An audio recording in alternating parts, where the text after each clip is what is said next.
Hello everyone. Yet another video for the sexual violence series. And this one is going to be about internalized transphobia and shame. More specifically, after an assault. And part of it is directed towards like hospital staff, paramedics, police officers, therapists, and facilities. But during that part of it, it can kind of give you a guideline of what to expect or how to help your friend or the person that you're advocating for when you go with them to seek assistance or to file a report. So, the way it's written up, it's to help those agencies help the victim. But, like, for the police part, it's basically telling the police to be nice and dignified while speaking with the victim. But you, as an ally, can go there with them and you can help them be more comfortable with making a detailed report instead of just basic information like time, location, and the perp had on a blue shirt. You know, you can help them dive deeper into their memory to make a more detailed report that could assist the officers in actually finding the perp. When you go to a doctor's office, the doctor may need to schedule longer times in order to make the person feel more comfortable and stuff before they just initially start the exams. So if you're the ride for that person, you need to keep into consideration that it's not just a normal, everyday, routine visit, even though it's listed as a routine visit. There's a lot more behind it. And a couple of these paragraphs I do repeat for basically each section, but they are very, very important. And it applies to everything. With internalized transphobia, if we know somebody that has been assaulted or with ourselves, we tend to think about the physical injuries. You know, did somebody get cut? Were they harmed in this way? Were they shot in the arm in the process? Or different physical things that we can see. Even depression can be physically seen if the person just wants to sit in a dark room and try to read a book, and that's not like them at all. Or fear. Fear can be physically seen if that person calls you to come over just to walk around the corner to the market to get a gallon of milk with them. Or you notice that they start having things delivered through DoorDash more, or stuff like that. You can physically see the symptoms of fear within somebody. But internalized transphobia is not something that a lot of people can see through to another person. That happens when they're in front of a mirror, when they're putting on their makeup or adjusting their binder, or they run to the bathroom in public really quick before you go on to your next location and they catch a reflection of themselves in the mirror. You never know when the impact of internalized transphobia is going to hit. It gets you when you least expect it. And having internalized transphobia and shame as well does not mean that the person is transphobic. It's based on themselves. And it takes a lot to overcome that once that has set in.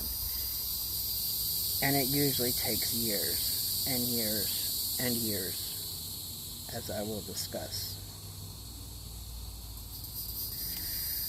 The cumulative effects of enduring ongoing prejudice may have an impact on transgender and non-binary victims of sexual assault. It is not uncommon for transgender people to experience parental disapproval, bullying at school, harassment, socially or at work, and intimate partners who engage in power and control tactics. Some transgender people have been conditioned to believe that abusive behavior is normal. Therefore, they may not recognize that an interaction was abusive or even sexually violent. Many transgender people, particularly those who declared or displayed their gender nonconformity when young, have been subjected to years of messages that something is wrong with them, that they are unlovable, and that their gender identity will bring them lifelong pain and hatred. Not surprisingly, some of these individuals grow up believing that any relationship is better than no relationship at all, and therefore they stay in unhealthy relationships. Both intimate partner violence and hate violence by strangers may include anti-transgender slurs, insults about the person's body, or commentary on the person's appearance. Some victims may well believe that they deserve and are at fault for the violence or the sexual assault. In 2005, a research was done by Forge, and many respondents reported that not recognizing assault as abuse when it was happening, feeling overwhelmed with shame related to being trans and assaulted, or thinking that they were responsible for the abuse because they are trans. According to many of those respondents, shame played a large and varied role in the aftermath of sexual assault. One author described the differences between shame and guilt this way.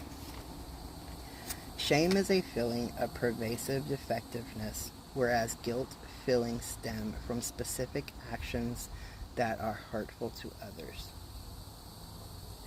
There are 4 strategies people use to escape shame. 1 is withdrawal, which leads to isolation. 2 is avoidance, which leads to drug and alcohol use or creating a false, arrogant self-image. 3 is self-attack, which can include self-harm. And 4 is attacking others, and that could be verbally, it could be physical.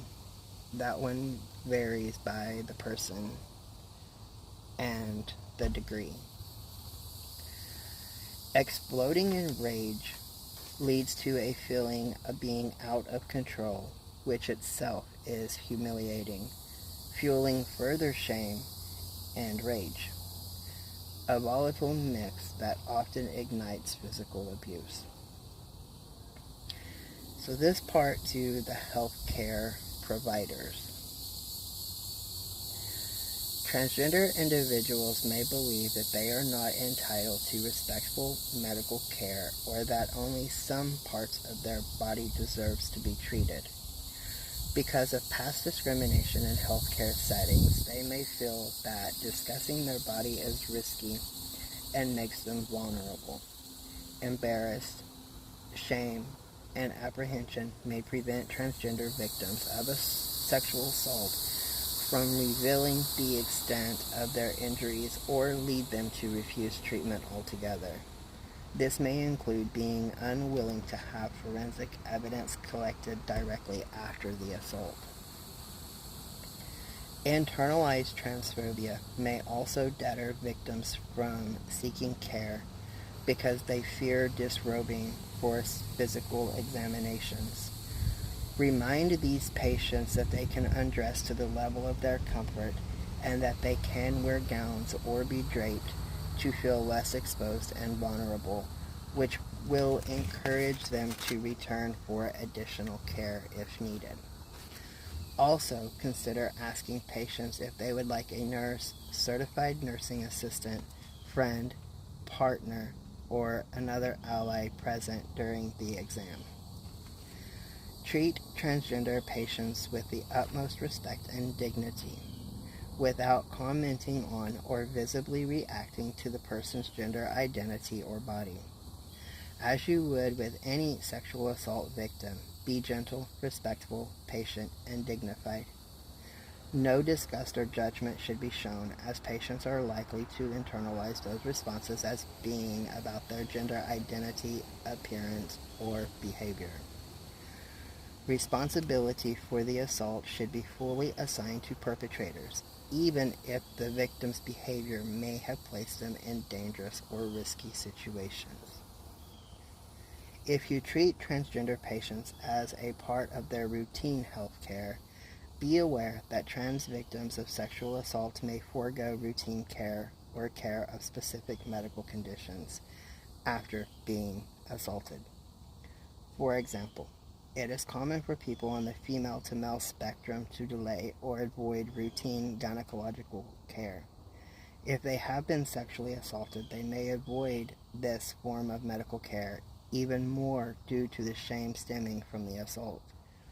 You may want to schedule longer appointment times for these patients to allow ample room for discussion and proceed through the exam more slowly. Make sure not to scold patients or make them feel guilty if they are unwilling or unable to receive medical suggested treatment, testing, or care. Patience and relationship building will increase trust and may gradually lead to patients who are more willing and able to receive more comprehensive care. Emergency medical personnel. Once again, treat transgender patients with the utmost respect and dignity without commenting on or visibly reacting to the person's identity or body. Because certain aspects of a sexual assault may feel more shaming than others, patients may well try to avoid discussing these components and may also resist care. As you would with any sexual assault victim, be gentle, respectful, patient, and dignified. No disgust or judgment should be shown, as patients are likely to internalize those responses as being about their gender identity, appearance, or behavior. Internalized transphobia may result in a transgender individual resisting medical care,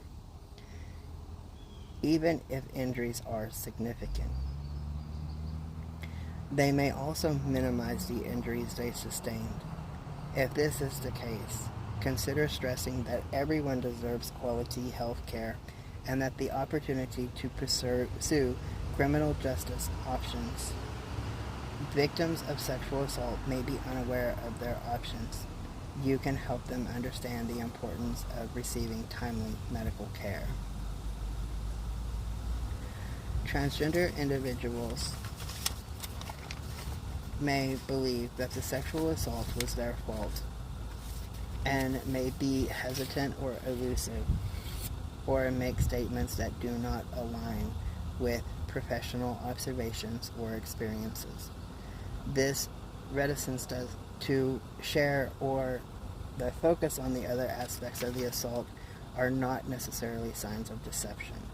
For example, it may be clear that a victim has sustained an injury caused by another person, yet the transgender victim focuses on how they were at fault for wearing makeup or for walking down a specific street instead of describing the perp or what happened.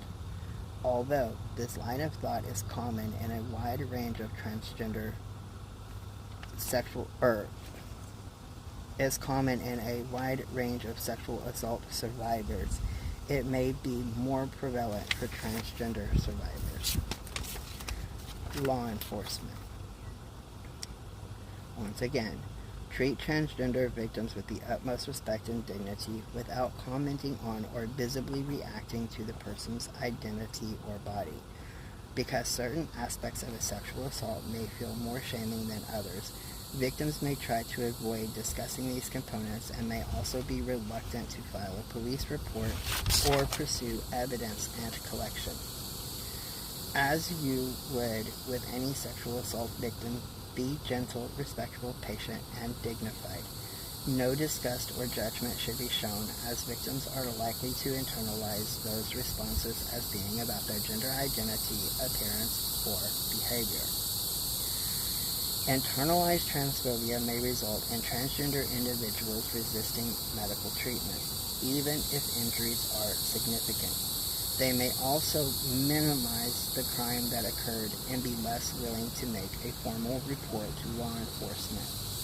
If a victim resists or hesitates to access medical care or a forensic examination, consider stressing that everyone deserves quality health care and the opportunity to pursue criminal justice options.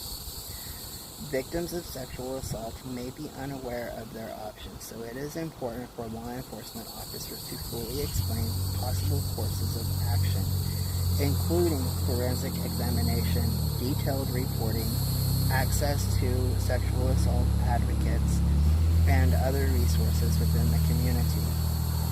One of your overarching goals is to help victims regain control over what happened to them.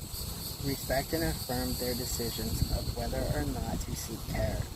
You may encourage victims to pursue evidence collection and reporting as long as you do so in a respectful way that does not pressure the victim.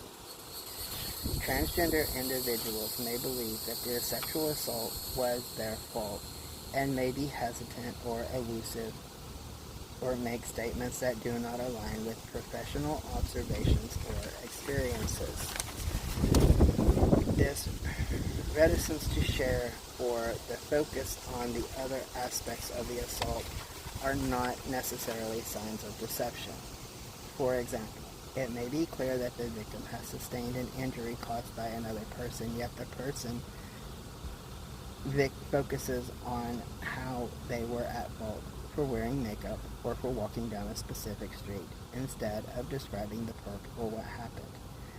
This line of thought is common in a wide range of survivors of sexual assault, but it may be more prevalent for trans survivors. Responsibility for the assault should be fully assigned to the perp, regardless of the situation, location, or circumstances. Sexual assault is never the victim's fault. It was the perp's choice to assault the victim. In the words of one transgender victim of sexual assault, initial responders could have helped to have realized that I was not to blame and that I didn't ask for it by being trans. By modeling respect and compassion, you can help victims understand that they are not at fault and that they do deserve respectful treatment. For therapists and advocates, as a result of internalized transphobia and shame, some trans individuals are reticent to share information and have their bodies, identities, or experiences, including sexual assault. You may need to address these layers of transgender-specific shame and self-blame before you can help clients begin healing from the assault. The healing process may be more prolonged as a result. Acknowledging clients' small steps towards self-understanding and self-acceptance is key. Be patient. Do not scold transgender clients or make them feel guilty about the pace or progress of their therapeutic process. Reassure them that they are normal. Help them realize that what happened to them is not their fault. Remind them that other survivors feel the same types of emotions and have the same types of responses.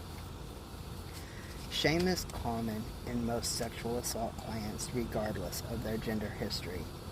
With transgender individuals, it may be difficult to determine the exact root of their shame. Understanding the complex relationship between shame and transgender identity is essential, but it is more important to listen carefully and empathically, reflect language and concepts, and assist transgender clients in lessening their feelings of shame and guilt. If clients begin to blame themselves, remind them that they did not cause the assault. This may be especially difficult for transgender clients to believe. Many perps frequently claim the client's gender identity, expression, or non-congruence caused the assault. This can enhance clients' pre-existing anxieties and contribute to a heightened belief that the assault was their fault. If possible, encourage clients to join transgender support groups or participate in organized trans events, which can help them create a more positive self-image. That said, it is important to keep in mind that the trans community is small and tightly knit, which may make them feel too exposed since everyone knows everyone, or may put clients in contact with their perps within the trans community. Access clients' comfort with their peers before steering them towards these options. Support group facilitators. Some transgender survivors may need individual therapy to work on internalized transphobia or shame before they are ready to enter a support group. Because shame tends to be a common emotion for many survivors, it will likely emerge within support group settings.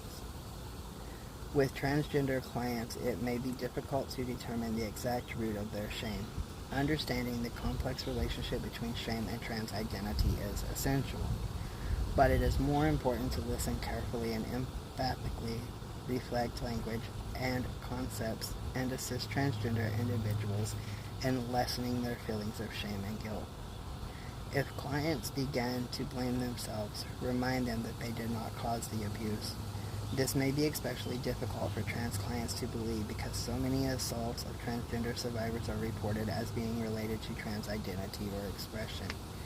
Many perps target trans people because of their trans status, which can create a heightened belief that survivors are at fault. Make sure not to scold clients or make them feel guilt if shame is overriding their ability to address other therapeutic issues. These clients may need additional time and tools to help them feel less shame, or they may need to work individually with therapists to become ready to participate in a support group. Now, as an ally, like I've stated, when assisting somebody, taking them to their therapy session, taking them to the store and they start talking to you, helping them realize that they need to file a detailed police report, taking them to the doctor for whatever reason after an assault. All of these things can be hard, not only for the victim, but for the person that is helping them through it. If you are helping somebody through the aftermath of a sexual assault, it is okay for you to contact online chat, search for a local therapist, somebody that can help guide you to knowing how to help them better, to knowing how to understand the impact that it has had on their life. And it is okay to not have all the answers. It's okay to say, I'm sorry, I can't fully understand what you've been through, but I'm here to help you the best way that I can. Tell me how. Sometimes that just might be sitting in silence. Sometimes it might be sitting in a dark room listening to music. There are some that get over it by pushing their way back into a bar. Going to a bar, going to drinks, going to parties. You know, it's still deep down within them, but they're doing what they can to move on. And this squirrel is like seriously listening to what I have to say. It's probably an ally in a past life. But things can get out of hand for survivors. They can fall into depression. They can have suicidal tendencies. They can become very destructive with their life. Drugs, alcohol leads to homelessness. They can lose their family support. They can walk away from their families even though their families are supportive. They can push you away.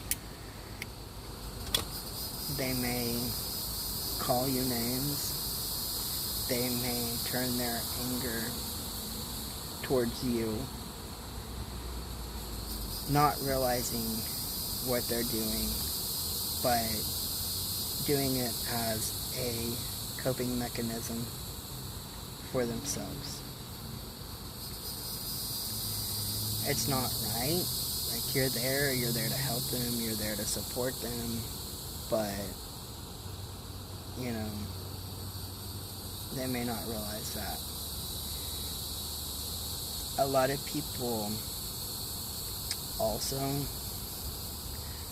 may tell you that you don't have to go and take the groceries to their house for them. You don't have to go to walk them to work around the corner. It's not your problem. You don't have to do that.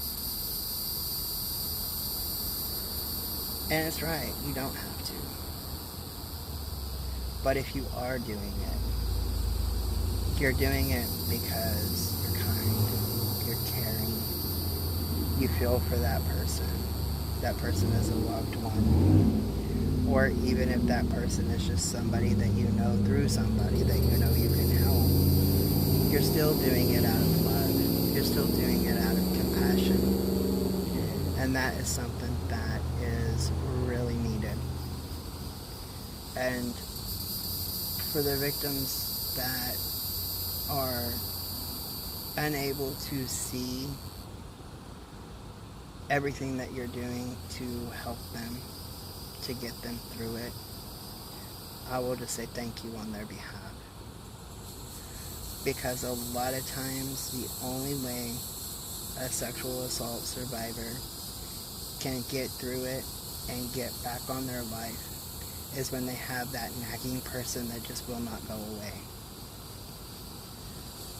Be that nagging person. Because sometimes being that nagging person is the one person that can save a life. Much love, everybody.